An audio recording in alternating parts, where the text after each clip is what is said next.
인사드리겠습니다. 파운더스 수석 다이아몬드 심효진, 윤효중입니다.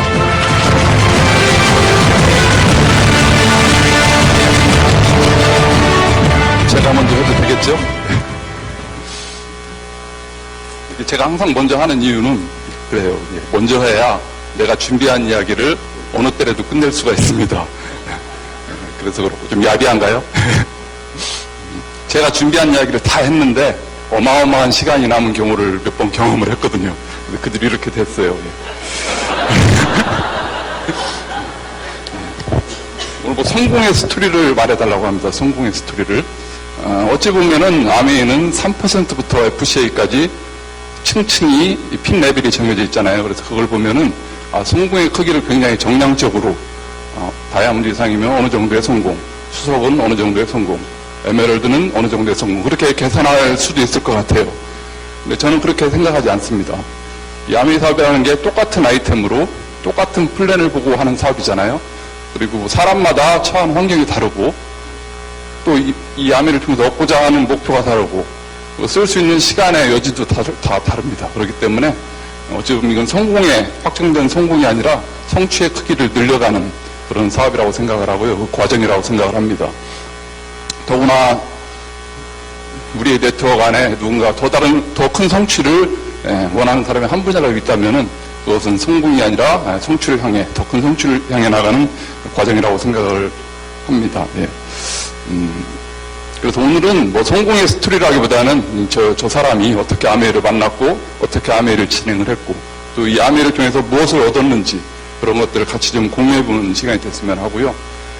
저는 아메이를 처음 만난 건 1999년이에요. 제 나이 이제 그때가 35살 때였는데 친구를 통해서 아메이 세제를 쓰는 와이프를 통해서 만났어요. 근데 세제를 쓰는데 막 욕을 하면서 쓰더라고, 욕을. 아마 그 세제에 대한 욕이었으면 아마 오늘은 없었을 거예요. 친구에 대한 욕을 막 했었어요. 너무나도 멀쩡하고 예쁘고 잘생긴 친구가 이게 초라하게 세제를 팔러 다닌다고. 그럼 저한테 아미는 세제를 팔러 다니는 일이다. 그렇게 설명을 했습니다. 그리고 얼마 지나지 않아서 이제 와이프가 아미를 하겠다고 그랬어요. 저는 어떻게 대답을 해야 되나요? 그 상황에서. 자기가 알고 있는 세제 파는 일이 아니었어? 우리 쪽 할 수 있는 일이야? 그럼 같이 알아봐야지. 그게 정답이겠죠? 근데 하지마. 하지마. 그래서 하지마.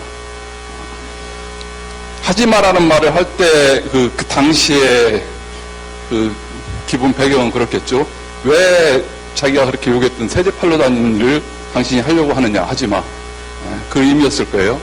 근데 지금 아메이를 13년 정도 경험을 하고 이해를 하고 또 체험을 한 지금 입장에서의 하지마는 이럴 것 같아요.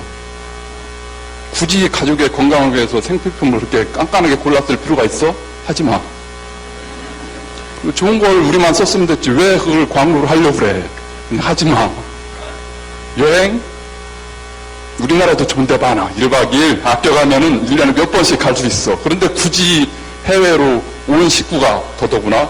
게다가 공짜로. 그렇게 럭셔리한 여행을 다닐 필요가 있을까? 그거 하지마. 상속? 애들 성격 버려. 애들한테 재산을 남겨주면은 애들끼리 싸우고, 그래. 성공 중에 가장 최고의 성공은 자수성가야. 우리가 이렇게 살았듯이 우리 자식들도 좀 악착같이 살게 놔둬. 상속 같은 거 해줄 생각 하지 마. 노후 대비? 우리가 언제 죽을지 아는데 지금 노후 대비를 해. 그리고 설사 오래 살더라도 국민연금 있잖아, 국민연금. 못 받게 되는 거 그냥 세금 낸셈 치지. 노후 대비 그런 거 하지 뭐. 딱 그랬을 것 같아요. 그리고 실제로 집사람이 이제 그때부터 저한테는 아메이를 하지 않았어요. 아메이를 하지 않고 그 뒤에 이제 저한테 처음으로 제안을 한 게 스폰서를 만나는 자리를 마련을 했더라고요. 지금은 서정건 최인성 사장님이 저희 이제 직 스폰서시지만은 그때 당시는 중간에 다른 사업하시는 분이 계셨어요. 그래서 그분이 이사를 했는데 집들이에 초대를 했어요. 집들이에. 그럼 저보고 같이 가자고. 완강히 거절했죠. 완강히 거절하고 거절하다가 이제 더 거절하면 싸움이 더 커질 것 같아서 그냥 가기로 했습니다. 가기로 하고 내가 지을 수 있는 가장 불편한 표정을 짓고 갔어요. 그 자리에. 그때가 서정건 사장님이 아마 갓 다이아몬드가 됐을 때 그때쯤이었을 거예요. 지금은 서정원 사장님 앞에 어떤 사람을 갖다 놔도 얘기를 다 풀어내시잖아요. 저한테 아무 말씀이 없으셨어요. 저도 속으로 저 굉장히 완묵하신 분이구나. 아마 그랬을 것 같아요. 추정컨대 저를 만나고 그 뒤로 심유진 사장이 상담을 했겠죠. 심 사장님 그냥 혼자 하세요. 혼자. 그리고 한참 뒤에야 이제 우여곡절 끝에 그 중간 과정을 다 말씀드릴 수는 없고요. 이제 미팅장을 나오게 됩니다. 미팅장을 나와서 하나하나 알아보게 되죠. 지금 생각해봐요. 왜 내가 그 짧지 않은 시간을 반대를 하고 무관심했을까? 처음에 시작은 그거였죠. 처음에 시작은 왜 새집 팔러 다니는 일을 하려고 하느냐? 근데 그 편견이 오래 간 건 아니었어. 오래 간 건 아니었는데 처음에 시작을 그랬는데 왜 그토록 긴 시간을 무관심했을까? 전혀 현실 점검이 안 돼 있었다고 봐요. 물론 심정적으로 이 치과라는 시장이 점점 치열해지고 내 밥그릇이 줄어들 수는 있겠다. 그런 불안감이 있었어요. 그런데 현실 점검이라는 게 사실은 내가 대안을 갖고 바라보는 현실하고 대안 없이 바라보는 현실은 굉장히 달라요. 내가 대안 없이 바라보는 현실이 굉장히 더 관대하게 바라보죠. 그래야 내가 살 수가 있으니까. 그리고 진정한 현실 점검은 행동이죠, 행동. 이번에 배가 침몰했잖아요. 다들 배가 침몰할 거라는 현실에 대한 인식은 있었는데 누구는 살고 누구는 죽었잖아요. 진정한 현실 점검은 저는 인지가 아니라 행동이라고 생각을 합니다. 그러니까 뭔가 내가 현실 점검을 치열하게 하면은 뭔가 행동해야 될 것 같은 그 부담감, 그런 것도 있었던 것 같고요. 아무튼 그래서 미팅을 다니면서 이제 플랜도 알아듣고 쭉 해보니까 아메이 한다는 게 뭔지를 알겠더라고요. 나인코아라는 게 있더라고요. 나인코아. 아메이를 한다는 건 나인코아를 하는 거였더라고요. 다행히 그 나인코아의 9가지 중에 혼자 할 수 있는 게 더 많았어요. 혼자 할 수 있는 게. 미팅 듣고, 테이프 듣고, 책 읽고, 제품 공부하면서 써보고, 사이트상에서 정보 공유하고, 그런 것부터 하죠. 그런 것부터 하다가, 이제 실질적으로 결과를 낼 수 있는 일들을 조금씩 해보게 됩니다. 잘했던 것 같진 않아요. 잘했던 것 같진 않아요. 지금 생각해보면은, 저랑 한 20년을 일주일에 2번씩 같이 점심을 먹는 친구가 제품 하나도 지금도 안 쓰고 있는 걸 보면은, 내가 신뢰 쌓기를 굉장히 못하고 있구나. 그런 생각이 들다가도 20년을 만난 후배가 이미 제품을 써본 경험한 후배죠. 내가 아메이 한다는 사실을 알고 그 자리에서 선뜻 제품을 구매할 때 느끼는 그 느낌. 그리고 제 말을 전혀 공기청정기에 대한 정보를 그렇게 줘도 전혀 씨알도 안 맥히던 후배가 한 5년, 7년 만에 공중파에 나오는 그 미세먼지의 영상을 보고 뒤늦게 청정기를 주문하는 그걸 보면서 이 아메에서 유통은 나에 대한 신뢰로 이루어지는 게 아니구나. 그들이 취하는 정보의 채널이 따로 있고, 아메이라는 제품이 이미 이 소비자에게 깔아놓은 이 신뢰라는 게 굉장하구나. 그런 것도 느끼고요. 제 친구 같은 경우는 저한테 제품을 구매를 하고 반복 구매가 일어나지 않는 친구도 있어요. 저한테 사준 거죠. 제가 아메이를 한다니까 팔아준 겁니다. 그때는 굉장히 서운했는데 지금 돌아보면은 그래도 친구가 아메이를 하니까 그런 제품을 사주는 친구가 있다는 것도 저는 굉장히 고맙기도 하고요. 제가 제 주변 사람들한테 사업 설명을 다 했을 때 전혀 호기심 갖는 사람이 별로 없었어요. 그래서 내가 사업 설명을 잘 못하고 있나? 그렇게 고민을 했는데 파트너의 뎁스에서 누군가 사업 설명했을 때 굉장히 알아듣고 사업을 진행하시는 분들을 보면서 이 아메이는 내가 필요한 사람을 골라내는 게 아니라 이 아메이를 필요로 하는 사람들이 어딘가에 분명히 있구나. 그 사람들을 찾는 일이구나. 그런 것도 깨우치게 되고요. 같이 사업을 하기로 미팅장을 나오고 사업을 진행했던 친구가 사업을 그만둘 때는 내가 스폰서로서 비전도 제시하지 못하고 동기부여도 못하고 있나? 그렇게 또 자책을 하다가 뜻하지 않은 파트너의 성장을 보면서 거꾸로 제가 동기부여를 받고 제가 비전이 커지는 걸 보면서 동기부여와 비전은 스폰서한테 다운라인으로 일방적으로 내려가는 게 아니라 상호 주고받는 거구나. 그런 걸 깨달아갔습니다. 어찌 보면은 성공의 누적이 아니라 지금까지의 시간은 실패의 누적이고 실수의 누적이었던 것 같아요. 그래도 다 못했으면은 이런 날이 없었겠죠. 뭔가 잘한 게 있었겠죠. 뭔가 잘한 게. 곰곰이 생각 뭘 잘했을까?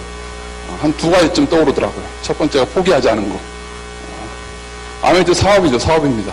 모든 사업은 위기를 안고 있어요. 아메이에서도 많은 위기들이 있을 겁니다. 저희도 경험을 했고 그런데 저희들이 이 암인 사업에서 겪는 위기는 우리가 일반 사업에서 겪는 그런 파산의 위기, 부도의 위기 그런 거하고는 다릅니다. 비전이 흐려지는 거죠. 비전이 흐려지는 거. 또 비전이 흐려지는 것도 대단한 무슨 사건으로 인해서 흐려지는 게 아니에요. 부부싸움만 해도 비전이 흐려져요. 부부들 많이 싸우시잖아요. 예. 저도 많이 싸웁니다. 싸우는데 싸움의 시작은 다른 거일 수도 있어요. 다른 걸로 시작이 됐다가 공통의 관심사가 또 암이기 때문에 암에서 끝나요. 얘기가 싸움이. 그럼 그 다음날 일어나서 출근을 하면서 속으로 다짐을 합니다. 그래, 내 인생에서 이제 암에는 끝이야. 오늘부터 암에 관련된 어떤 일도 하지 않을 거다. 그렇게 다짐을 하고 출근합니다. 실제로 하지도 않아요. 아무것도 하지 않고 책도 읽지 않고 테이프도 듣지 않고 어떤 암에 관련된 일도 하잖아요. 근데 오후쯤 돼서 퇴근할 때쯤 되면 슬슬 불안해집니다.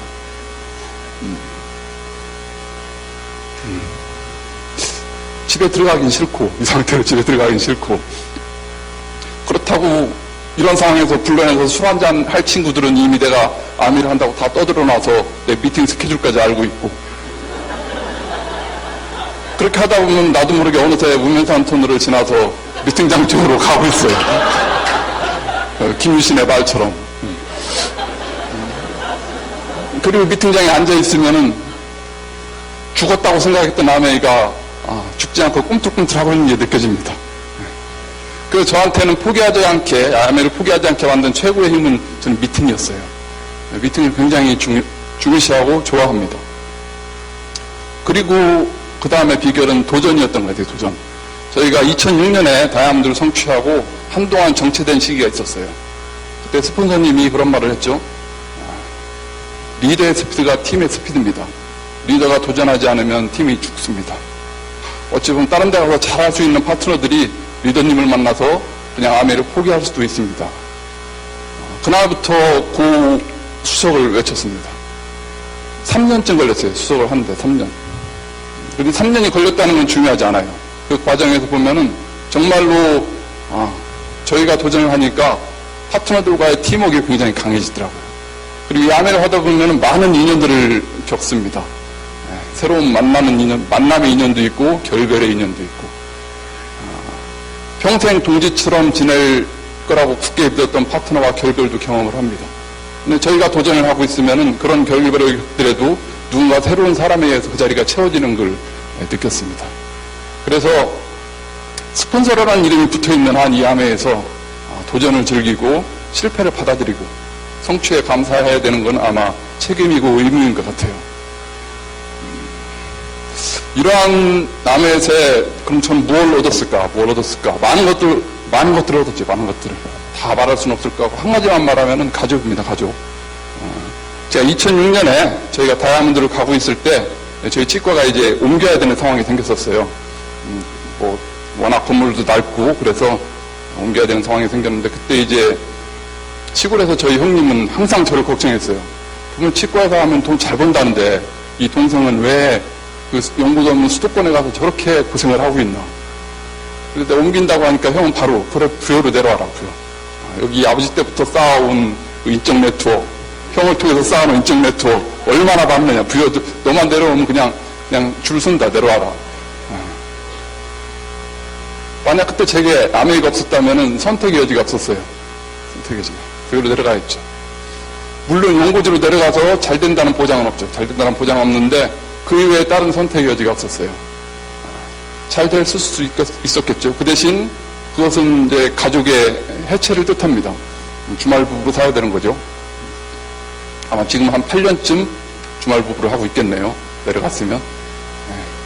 그래서 가족을 흩어지지 않게 잡아준 게 아메입니다. 그리고 그 얼마 되진 않았지만 저를 믿고 오는 그 환자분들, 그분들과 신뢰를 유지할 수 있게 해준 것도 아메이고요.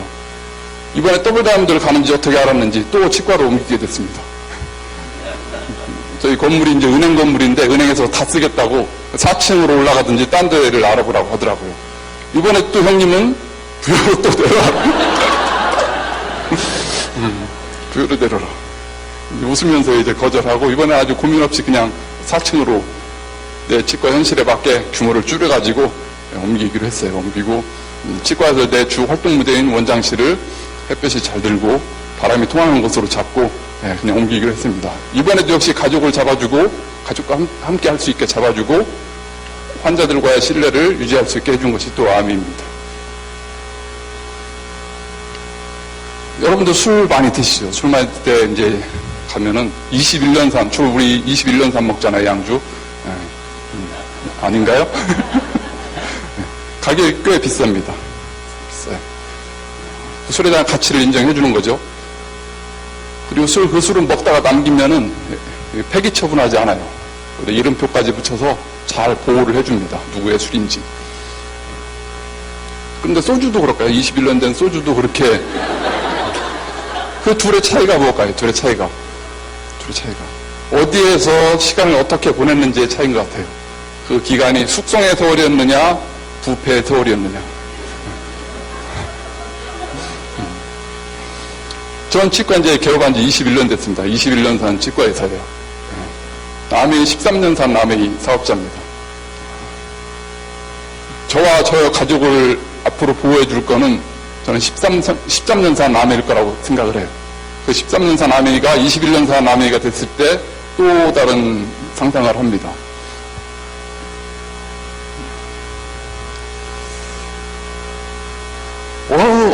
내가 어느 집단에 속해 있고 어느 곳에서 일을 하든 부정의 지배를 받으면 그건 저는 부패의 과정이라고 생각을 합니다. 저나 여러분들 모두 이 암의 안에서 긍정의 힘을 키우는 그런 에너지로 시간을 보내면 그건 틀림없이 저는 숙성의 과정일 거라고 믿습니다.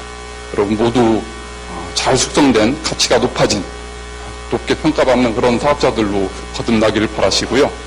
제 얘기는 이 정도에서 마치고 나머지 시간을 채워줄 제 파트너를 소개해 줄게요. 이 사람 배에 비교하면은 저는 도시락은 이 사람 닻이었던 것 같아요. 저는 끊임없이 바람을 안고 암에서 도망가려고 노력을 했던 시간이 있었고 이 사람은 암의 닻을 깊이 내리고 계속 이 안에 있었습니다. 그래서 제가 아무리 큰 바람이 불어도 멀리 도망가지를 못했어요. 저희 둘이 아마 다 돛대였다면은 저희는 지금 어디 세월의 망망대해에서 표류를 하고 있거나 어찌 보면 침몰했을 수도 있겠다는 생각을 합니다. 저희 심효진 리더를 소개하겠습니다.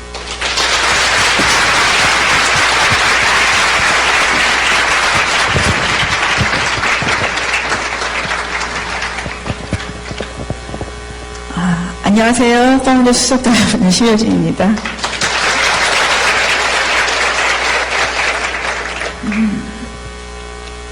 사실은 저도 도치기 원하는데 그걸 잘 모르는 것 같아요. 그냥 모든 주부들이 그렇게 생각하잖아요. 그냥 방향만 잡고 바람이 부는데 그냥 배에서 표류하는 나를 어떻게 이 배가 끌어가 주기를 바라는 모든 드림을 가지고 있죠. 저도 그랬던 시절이 있었던 것 같아요. 모든 게 다 잘 나갈 거라는 생각을 하고 있었어요. 그렇게 생각했고 한 번도 아메이를 만나기 전에는 내가 못났다거나 돈이 없다거나 나는 자신감이 없다거나 미래에 나는 비전이 없다는 그런 생각을 한 번도 하지 않았던 것 같아요. 그렇게 하고 살고 있었는데 이제 IMF라는 전혀 저와 관계없는 굉장히 큰 나라와 관계 있었던 것처럼 보였던 사건이 저희 치과에도 밀려왔죠. 그래서 너무 아무 상관없이 나는 편안하게 우리 신랑 보호하에서 잘 살 수 있다고 생각을 했던 제 생각을 송두리째 바꿔주는 그런 계기도 있었고요. 또 그런 IMF와 더불어서 모든 산업 일반적인 구조가 다 사회 구조가 바뀌면서 의학분업이라는 큰 폭풍 안에서 너무나 수술을 하고 사실 수 있다고 생각했던 저희 친정아버지가 수술을 계속 뒤로 미루시다가 돌아가시는 사건도 발생했어요. 불과 한 2년 정도 안에 그 수많은 사건이 벌어졌던 것 같아요. 그 나이는 제가 지금 돌아서 생각해보면 별로 그렇게 세상을 알거나 현실 점검을 할 나이가 아니었고요.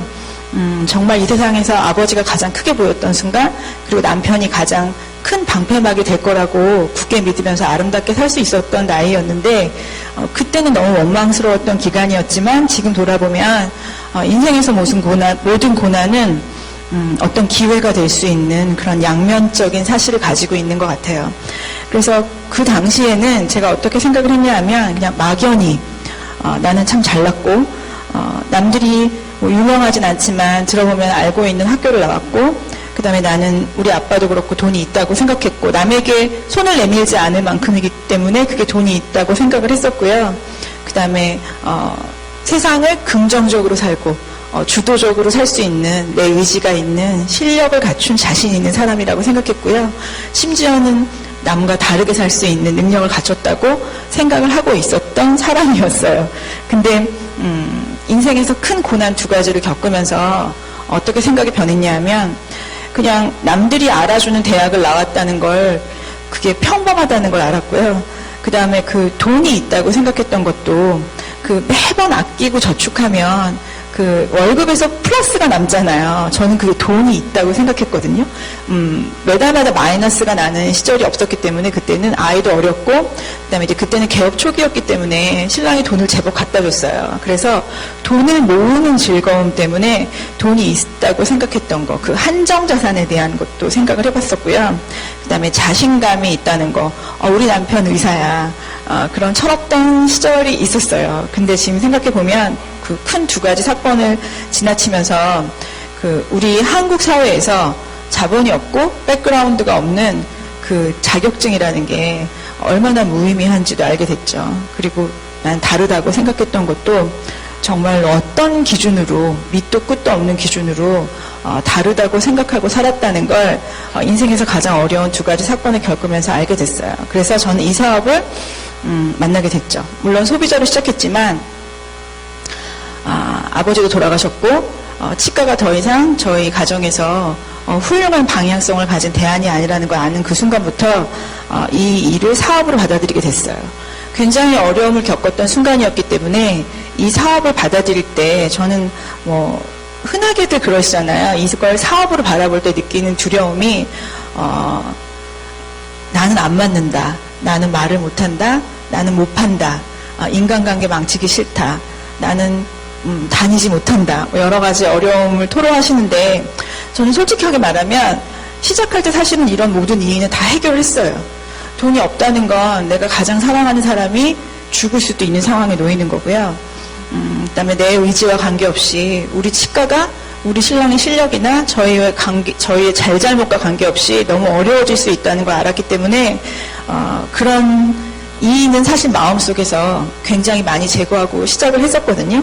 그랬고 또 한편에 어떻게 생각했냐면, 주변에 한번 알아봤어요. 그랬더니 너무 다 모르시는 거예요, 아메이를. 너무 다 모르시고, 그리고 거절하시는 분도 너무 많고, 안 쓰시는 분도 너무 많고, 잘못 알고 계시는 분도 너무 많고. 근데 저는 그걸 어떻게 생각했냐 하면, 제가 전공이 무역학이거든요. 이건 굉장히 남는 장사다. 이 밭은 뽕밭이다. 모르는 사람은 가르치면 되고, 안 쓰는 사람은 쓰게 하면 되고, 거절하는 사람은 설득하면 되는 거고, 가르치면 되는 일이다. 난 이제 시작이야. 황금밭을 만났어. 라는 생각을 하고 시작을 했죠. 그런데 막상 시작을 하면서는 어떤 일이 닥쳤냐 하면, 모르는 사람을 보면 답답하고 무시해서 얼굴에 경멸하는 표정을 졌고요. 거절하는 사람 만나면 싸우죠. 그리고 안 쓰는 사람 만나면 막 화를 내고, 그다음에 나랑 맞지 않는 사람 만나면 이렇게 얼굴을 그리고 리스트를 씁니다. 저는 수첩에 살생부를 적어서 다시는 인생에서 만나지 않으리, 그 리스트를 뽕뽕 적었었어요. 이제 그렇게 하면서 아메이를 진행했는데, 처음에 아메이를 사업으로 만나서 사업이라는 이름하에 진행을 하면서 제가 개인적으로 올리는 그 볼륨이 한 200만에서 400만 점 정도를 왔다 갔다 하는 기간이 있었어요. 그게 사업을 시작하고 한 3년 동안 그런 정체 기간이 있었거든요.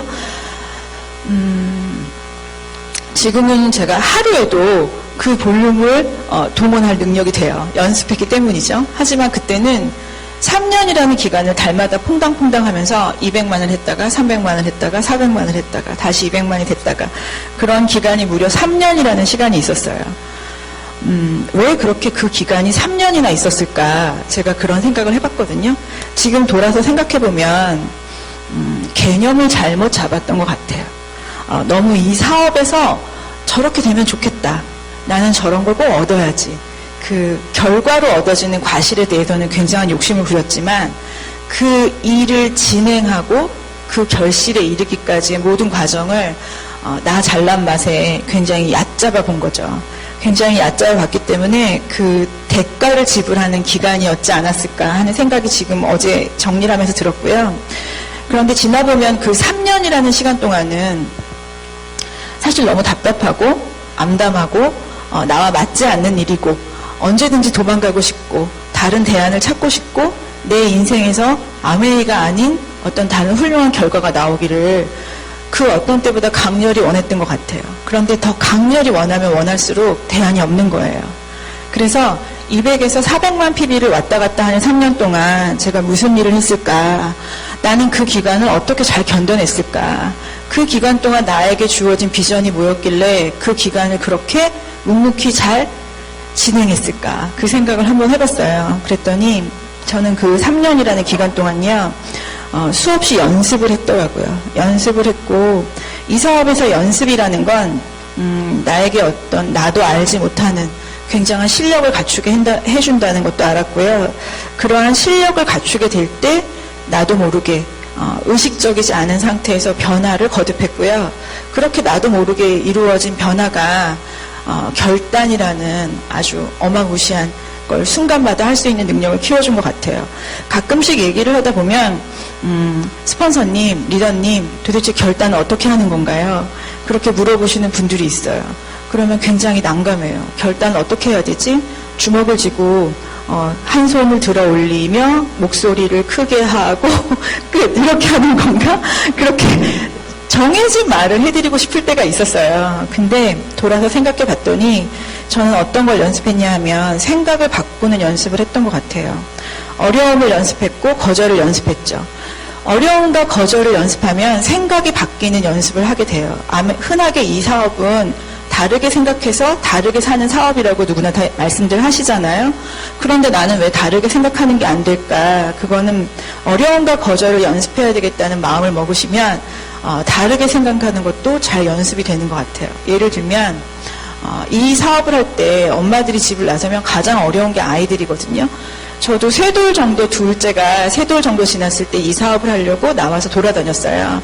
근데 나갈 때마다 이 아이를 어디에다 맡겨야 되지? 저희 친정엄마한테 맡기면 저희 친정엄마가 우리 아이가 너무 과격하게 울었기 때문에 막 두 손 두 발 다 들고 저희 엄마가 나는 이런 애 못 봐, 이런 애 못 봐, 막 이러고 도망가시고 어린이집에 갈 때마다 맨날 뒤를 돌아보면 막 정말 그 슬픈 눈동자로 슬프게 우는 아이, 한 발 이렇게 나가면은 발을 꼭 싸고서는 엄마 내가 좋아, 아메이가 좋아. 그러면서 질질 끌려오는 아이.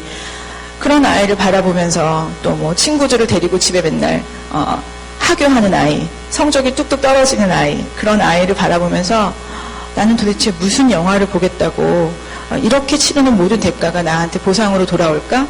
그런 연습을 한 것 같지는 않아요. 그럴 때마다 어떻게 생각했냐 하면, 아이를 떼놓는 것도 너무 힘들었어요. 근데 지금 아이하고 같이 있어서 나중에 우리 아이들이 하고 싶은 걸 마음껏 하겠다고 나에게 요청하는 그 어떤 지치지 않는 순간에 엄마는 힘들어. 그거 못 해줘. 그냥 네가 포기해. 라고 순간마다 말할 수 있는 게 더 무서울까? 둘 중에 둘 다 두려움이라는 거죠. 두 개 다의 두려움일 때 어떤 두려움이 내가 더 이겨내고 눈을 감는 그 순간까지 덜 괴로울까? 그렇게 생각했어요. 사람들을 만나는 거 굉장히 두려워요. 심지어 저는 사람을 잘 만나는 스타일이 아니에요. 그리고 아직도 사람을 만나면 약간의 어색함이 있고요. 낯을 가리는 습성이 있거든요. 사람을 만날 때마다 두려웠지만 그렇다면 나는 나중에 다른 사람들과 관계를 맺지 않고 나 혼자 유유자적하게 도야청청하게 잘 살 수 있을 만큼 자신이 있나? 사람들과 그렇게 계속해서 관계를 맺지 않고 혼자 잘날 수 있을까? 이 생각을 해보고 둘 다 두려움을 비교해보면 어느 쪽에 부등호가 켜지냐는 거죠. 그러면 부등호가 작은 쪽을 과감하게 생각을 접었어요. 부등호가 큰 쪽에 더 매달리는 그런 연습을 많이 했는데 순간마다 모든 괴로움에서 생각을 달리하는 연습을 했더니요. 나도 모르게 그게 그 연습이 쌓여서 실력이 됐죠. 이 사업은 그런 연습이 실력이 되는 사업인 것 같아요. 그래서 그런 실력이 연습이 됐고요. 그런 실력으로 변화를 이루게 된 거죠.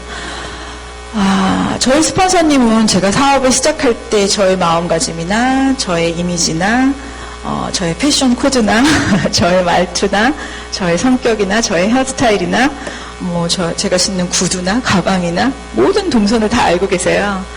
그걸 아시는 어떤 분들은 정말 정말 심효진 용됐다 그런 말씀들을 하시는데 그런 모든 변화가 꿀떡꿀떡 어렵고 힘들고 할 때마다 다르게 생각하는 연습을 해서 어느 날 변화를 하게 됐고요. 순간순간마다 결단이라는 사실이 있었어요. 근데 나는 원래 결단을 잘하는 사람인가 그런 것 같지는 않아요. 그런데 결단이라는 건 뒤돌아 생각해보면 그 3년 동안 그 베이스를 다 갖췄던 것 같아요. 수도 없이 연습을 하면서 이루게 되는 나의 힘이 나도 모르게 굉장히 세진다는 거죠. 그 3년이라는 시간 동안 굉장히 힘이 세졌고 그 다음에 그 에너지가 모두 축적이 돼서요. 그 시간 동안 3년 동안 연습을 하면서 저는 뭘 했을까 뒤돌아봤더니 안 될 때마다 힘들 때마다 그리고 좌절하고 싶을 때마다 도망가고 싶을 때마다 그걸 답습하고 그 구멍에 빠지지 않았다는 거예요. 그 구멍에 빠지기보다 다시 고치고 다시 다듬고 그리고 다시 새롭게 하려고 늘 안간힘을 썼던 것 같아요. 그래서 제가 어제 다시 정리를 하면서 결단이란 뭘까? 항상 결단에 대한 용어는 바뀌어요. 근데 어제 다시 정리를 하면서 제가 느낀 결단이라는 건 어렵고 힘든 일을 반복적으로 연습하면서 나의 힘을 고치고 다듬고 그렇게 새롭게 하는 것을 반복적으로 하는 게 결단이 아닐까 그런 생각을 하게 됐거든요. 그래서 이 기간 동안 그걸 반복하면서 실력도 늘고 변화도 늘고 결단이라는 것도 연습하게 되는데 이 시간 동안에 어느 한순간에 어느 한 구멍에 어느 한 생각에 빠지게 되면 그냥 유기적으로 돌아가는 그 구멍에서 빠져나오지 못하고 그냥 포기라는 거에 이르게 되는 거거든요. 그래서 포기를 하는 순간 어떤 연습을 했던 어떤 과정을 지냈던 어떤 생각의 다름을 연습했던 모두 다 그냥 0이 되는 것 같아요. 그래서 이 사업은 결국 연습을 하고 축적을 하는 걸로 다르게 사는 다르게 생각하는 방법을 배우는 훌륭한 사업이구나. 그 3년이라는 기간 동안 저는 그걸 연습했구나 그런 생각이 들었고요. 그 이후에 이제 2003년 한 3년을 그렇게 지냈어요. 그래서 2003년 7월 1일자로 제가 루비가 됐는데 사실 루비를 할 때는 열심히 해서 루비를 하고 나는 다이아를 가는 거야. 그런 훌륭한 생각을 하는 사업자가 절대로 아니었어요. 이 사업은 시작을 하실 때 멀리 3년 계획, 5년 계획, 10년 계획을 보시고 훌륭하게 진행을 하시는 분들도 굉장히 많지만 저는 그냥 자그맣게 시작했고요. 자그마한 성취가 반복되는 걸 그냥 굉장히 잘났다고 생각하고 그 자그마한 성취에 만족했던 사람인 것 같아요. 그런데 7월 1일자로 루비를 했던 이유는 그 3년이라는 시간을 지내면서 너무 힘들고 괴로웠어요. 그래서 뭔가 이 일에 어떤 가든 부든 결정을 하고 싶었어요. 그런데 대부분 일이 안 되고 반복적인 생각이 들 때는 희망적인 코드를 갖는 것보다 빨리 접고 싶은 코드가 더 부등호를 크게 돼요. 그런데 접고 싶을 때 나 자신한테 비겁하기 싫었어요. 나 자신한테 비겁하기 싫었고 이때까지 3년이라는 시간 동안 친구들이나 아는 사람들한테 아메이를 한다고 말했던 그 시간들이 비겁하기 싫어서 제가 결단을 하게 돼서 루비를 하기로 했어요. 어디 가서 나는 아메이에서 혼자 할 수 있는 최고의 어마운트가 루비야. 나는 루비는 한번 하고 그만둬야 되겠다. 어디 가서 말을 해도 나 혼자 할 수 있는 건 최고로 다 했어. 그런데 함께 할 수 없었기 때문에 그만둔 거야. 라는 말을 어리석게도 하고 싶어서 루비를 도전하게 됐어요. 그런데 저희 시스템에서는 루비 투 다이아몬드라는 속설이 있어요. 그래서 이 루비는 아주 많이 팔면, 속된 말로 많이 전달하면 루비가 될 것 같지만 실질적으로 도전을 해보시면 많이 판다고 많이 전달한다고 루비가 될 수 없는 구조예요. 뭔가 그 루비를 하면서 이때까지 연습하고 축적하고 결단했던 그 경험들이 다른 결과를 내고 싶어서 다른 행동을 연습했던 한 달이었던 것 같아요. 나도 모르게. 그래서 포기하지 않고 뭔가를 도모한다면 나도 모르게 이 시스템 안에서 내가 훌륭해진다는 걸 깨달았던 한 달이었던 것 같아요. 그래서 루비를 하게 됐고요. 2004년 1월 달에 저희 스폰서님이 저에게 제안을 하셨어요. 저는 정말 한심하게도 4년이라는 시간을 지나면서 단 한 번도 보석핀을 꿈꿔본 적이 없는 사람이에요. 그런 사람도 파운더 수석이 된답니다, 여러분. 그래서 2004년 1월에 저희 스폰서님이 저에게 뭐라 그러셨냐면, 심효진 사장님, 이번 회계연도에는 에메랄드라는 걸 한번 해보시는 게 어떻겠어요? 그렇게 말씀을 하시는 거예요.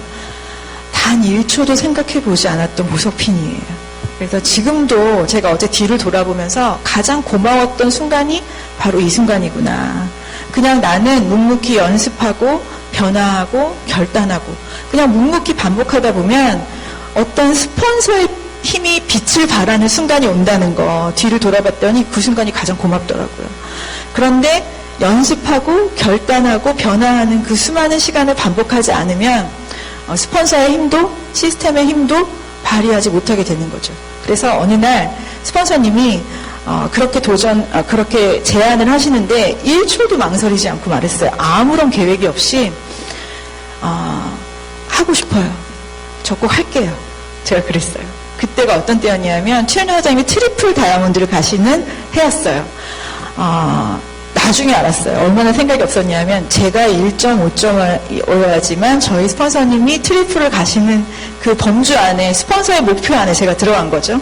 그런데 뭐 그런 생각도 없이 그냥 스폰서님이 갈 수 있다고 말해주시니까 갈 수 있다면 가는 거지 뭐. 그냥 그렇게 결심하고 1월에 제안을 받고 그 8개월 동안 에메랄드를 마감해서요. 제가 2004년 9월 1일 에메랄드고요. 뒤를 돌아서 봤더니 2006년 9월 1일 다이아몬드, 2010년 9월 1일 파운더스 다이아몬드, 2011년 9월 1일 수석 다이아몬드, 2013년 9월 1일 파운더스 수석 다이아몬드, 그리고 올해는 더블 다이아몬드를 향해서 가고 있어요.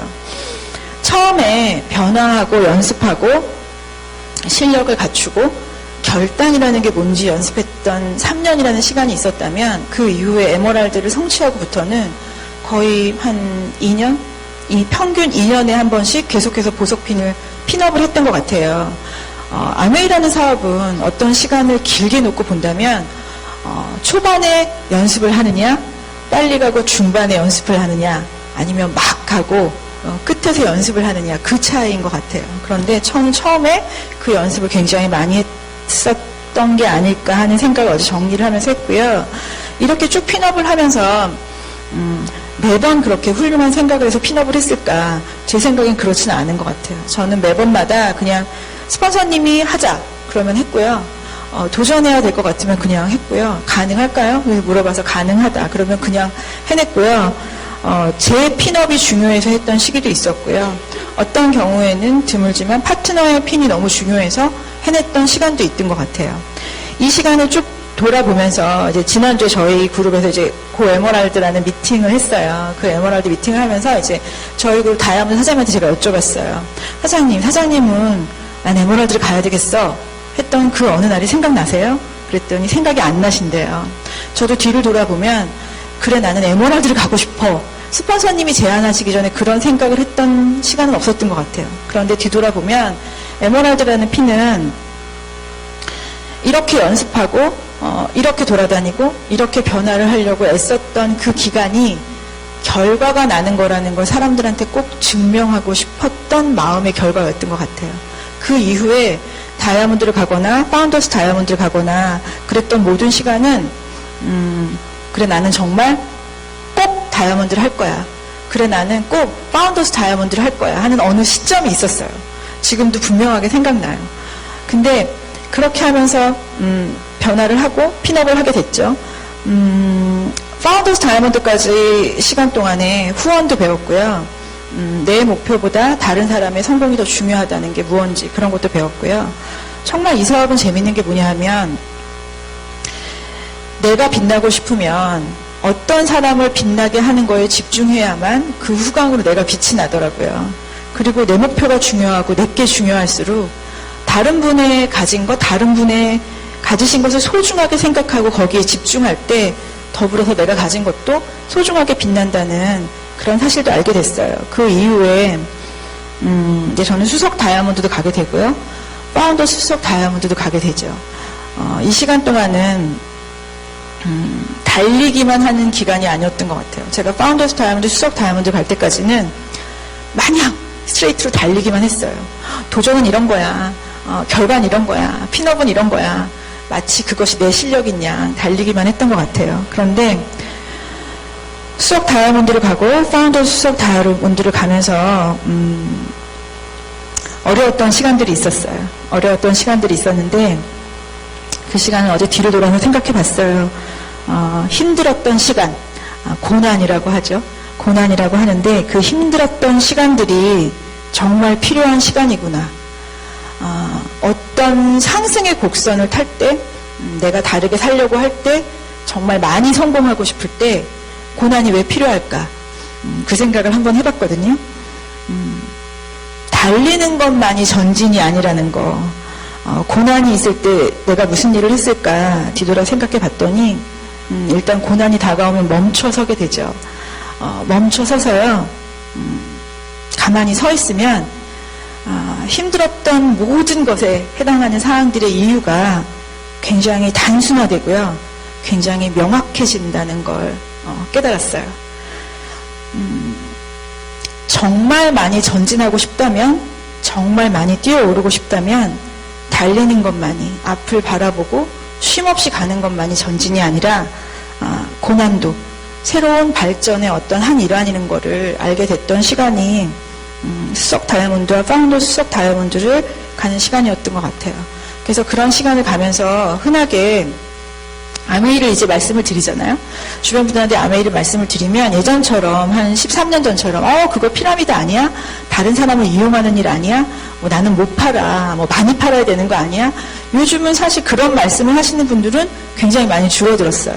그 정보의 보편화가 돼 있기 때문에 어느 정도 사업을 어렴풋이 이해하시는 분들이 굉장히 많이 늘어나죠. 그러면서 가장 나오는 말 중에 가장 많은 말들이 뭐냐 하면 나는 인간관계 망치기 싫어. 나는 사람을 잃는 일을 하고는 싶지 않아. 그런 말씀들을 많이 하시거든요. 초반에 아주 작은 미미한 거절을 받는 건 사실은 인간관계를 망치는 일이 아니죠. 그런데 이 사업은 아주 견고한 인간관계로 큰 보상을 받는 일인 건 맞잖아요.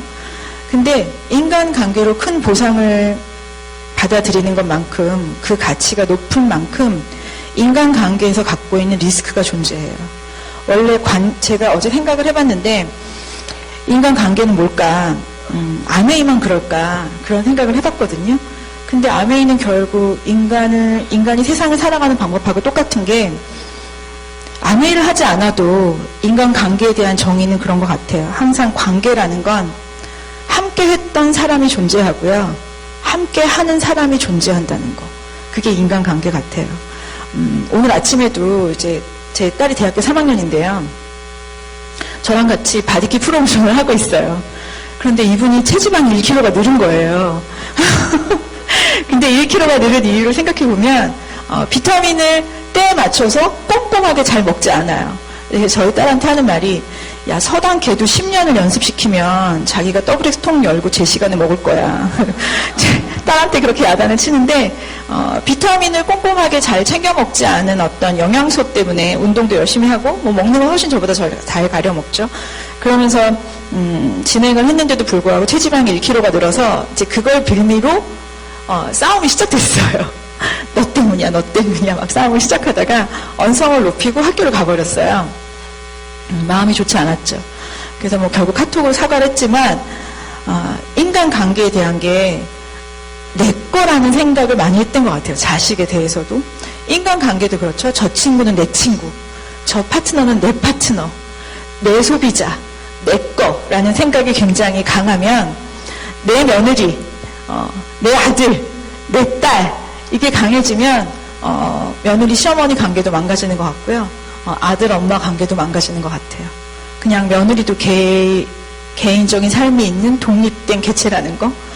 파트너도 나와 동등한 사업을 유지하는 동등한 목표를 갖는 비전이 강한 어떤 독립 사용업체라는 걸 많이 배우게 됐던 게 인간관계에 대한 제 견해예요. 그래서 그런 힘든 일이 있으면서 인간관계에 대해서 이 아메이 사업에서 인간관계라는 건 함께 했던 사람과 함께하는 사람이 늘 공존하는 사업이구나. 우리가 삶을 사는데도 인간관계라는 건 어쩌면 함께 했던 사람과 함께하는 사람이 늘 공존하는 거구나. 이 세상에 영원한 인간관계란 없거든요. 그렇기 때문에 이 사업이 더 의미가 있고 가치가 있는 것 같고요. 그렇게 힘든 시간에는 언제나 늘 9코어로 연습이 돼 있다면, 변화하고 실력을 갖추고 늘 연습하는 게 돼 있다면 나름대로 힐링 방법을 찾을 수 있어요. 정말 힘들었던 그 시간에 제가 찾은 힐링 방법은 뭐 다 마찬가지겠지만 저도 종교의 힘에 굉장히 많이 의지했던 기간이 있었는데요. 기도했어요. 새벽에 저는 개인적으로 천주교 신자인데요. 100일 동안 새벽에 미사를 나갔어요. 새벽에 좀처럼 잠이 오지 않는 거예요. 억울한 부분도 있고 치욕스러운 부분도 있고 수모를 겪었다는 생각도 해봤어요. 100일 동안 새벽마다 일어나서 미사를 가면서 하느님 앞에서 기도했어요. 하느님, 저는 이제까지 48년 동안 열심히 하느님이 시키는 거 다 했거든요. 주일도 지켰고요. 헌금도 냈고요. 십계명 안에서 올바르게 살려고 노력했어요. 그렇기 때문에 제가 다른 길로 가지 않고 이 새벽에 너무 힘든 이 시간에 하느님 앞에 나와서 앉아있는 거 감사하게 생각하세요. 제가 조금만 다른 생각을 했고 제 신심이 얇았다면 나는 다른 선택을 했을지도 몰라요. 저 여기 나와서 앉아있는 걸로 감사하고 그걸로 축복해 주세요. 저 다른 데 안 갔잖아요. 그렇게 기도했어요. 그래서 반항의 의미로 미사 내내 스마트폰 했어요. 여기 나와 앉아있는 것만도 하나님이 나한테 감사해야 돼. 나는 다른 거 선택하지 않았어. 굉장히 우스운 말이긴 하지만 점점 시간이 지나면서 하나님이 제 마음을 치료해 주신 것 같아요. 인간관계라는 건 함께했던 사람과 함께하는 사람이 늘 공존한다는 거, 그 어떤 수모나 그 어떤 인간관계 어려움도 우리 아이 인생이나 내 인생보다 더 크지 않다는 거, 어떤 상처도 내 희망이나 내 비전보다 강하지 않다는 거, 그거를 100일 동안 기도하면서 어렴풋이 느끼게 된 것 같아요. 저는 지금도 그게 하느님이 저에게 해주신 말이라고 생각하고 있어요. 종종 친구들끼리, 신심이 깊은 친구들끼리 기도를 하면, 야, 하느님이 이렇게 말씀하셨어. 막 이런 친구도 있었거든요. 제가 그때마다 물어봤어요. 그래, 하느님은 뭐라고 말해? 한국말로 말해? 일본말로 말해? 제가 맨날 그렇게 물어봤거든요. 근데 그 느낌은 매일매일 열심히 연습하고 실력을 갖추고 변화하는 그 패러다임 안에 있다면, 그걸 저희 사업 안에서는 시스템이라고 하죠. 이 시스템 안에서 포기하지 않고 시스템 안에 존재한다면 언제나 시스템이, 하느님이 종교 안에서, 내가 힐링하는 방법 안에서 나에게 마음속에 큰 울림을 주시고 정확한 방향을 주신다고, 저는 그렇게 늘 시스템과 종교에 감사하고 있습니다. 저는 아메이 하는 사업 안에서요, 제일 좋아하는 말이 있어요. Just do it. 그냥 하는 거예요. 이게 생각하기에는 굉장히 쉬운 말인데요. 그 앞에는 어떤 말이 생략되어 있냐면, 그렇게 괴로움에도 불구하고 just do it. 그렇게 어려움에도 불구하고 just do it. 그렇게 아이가 매달리고 마음속에 아이를 달고 있으면서도 just do it. 내가 이렇게 억울하고 내가 할 말이 많고 시시비비를 가리고 싶지만 꿀떡 삼키고 just do it. 내 목표가 소중하고 다른 사람의 목표가 소중한 만큼 just do it. 그냥 하는 거죠. 어쩌면 가장 훌륭한 말이지만 저희 아메이 사업 안에서 가장 잔인한 말일 수도 있어요. 그 모든 걸 다 갖추고 just do it 하고 멈추지 않고 전진한다는 뜻인 거죠. 저는 이 말을 진실로 가장 좋아하고요. 항상 마음에 새기고 있어요. 아메이를 하면서 뒤돌아보면 굉장히 많은 마음의 고난도 있었고요. 굉장히 많은 즐거움도 있었고요. 굉장히 많은 힐링의 타임도 있었고, 환호했던 순간도 있었고, 좌절했던 순간도 있었어요. 근데 그 모든 것이 저한테 역사가 됐죠. 그래서 지금 13년 동안의 얘기를 이 자리에서 하고 있잖아요. 제가 이 자리에서 13년 동안의 얘기를 하고 있다는 건 가장 감사한 부분이 뭔지 아세요? 그 얘기를 할 수 있다는 거예요. 제가 그 얘기를 할 수 있다는 건 시스템이 아직도 존재한다는 거죠. 그리고 그 중간에 저희 스폰서 두 분이 존재한다는 거예요. 흔하게 스폰서님한테는 인간적인 잣대를 들이대면 나 맞는 사람, 맞지 않는 사람, 성격이 이런 사람, 저런 사람, 나한테 말을 이렇게 한 사람, 저렇게 한 사람, 나한테 이런 용기를 주었던 사람, 이런 마음의 아픔짐을 주었던 사람, 여러 가지 인간적인 잣대로 평가할 수 있어요. 하지만 인간관계로서 이 사업의 가치를 돌려받는 사업이라면 스폰서님과의 인간관계는 인간의 관계를 뛰어넘는 그 어떤 관계가 존재하는 것 같아요. 저는 13년이라는 사업을 하고 이번에 더블 다이아몬드를 가면서 부끄럽지만 스폰서님에 대한 올바른 정의를 가장 최근에 내린 것 같아요. 그냥 내 모든 역사가 나에게 살아 숨쉬고 나로부터 비롯된 모든 성취와 모든 발전은 저희 스폰서님 두 분이 존재하셔야만 가능하다는 거. 그걸 이번에 이 스피치를 정리하면서 굉장히 많이 느꼈고요. 그래서 가장 많이 감사를 드립니다. 그리고 한 번도 공식적으로 그런 말을 하지 않았는데요. 저는 늘 내가 잘나서 제가 윤여정 리더를 가이드하고 프로모션하고 리드한다고 생각했어요. 그런데 파트너라는 건 그런 것 같아요. 아주 내가 힘들고 아주 괴로움이 있고 이겨낼 수 없는 그 어떤 순간에 남편인 파트너도 마찬가지고 같이 하는 파트너도 마찬가지예요. 그 순간을 가장 잘 무난하게 이겨내고 또다시 전진하게 해줬던 가장 고마운 존재인 것 같아서 감사함을 표현하고 싶어요. 그리고 제가 가장 힘들고 어려울 때 그리고 기쁘고 즐거웠을 때 그 모든 순간에 직접적이고 간접적으로 함께 했던 그리고 함께하는 그리고 전진하는 자랑스러운 우리 그룹 그리고 모두 그 파트너분들께 존경하고 감사하고 사랑하고요. 지금 함께하고 앞으로 함께할 모든 분들과 같이 성공하고 같이 행복해지기를 꿈꿉니다. 여러분에게도 이 아메이가 여러분의 인생에 수많은 행복과 수많은 전진과 수많은 성취가 함께 하시길 감히 기도합니다. 감사합니다.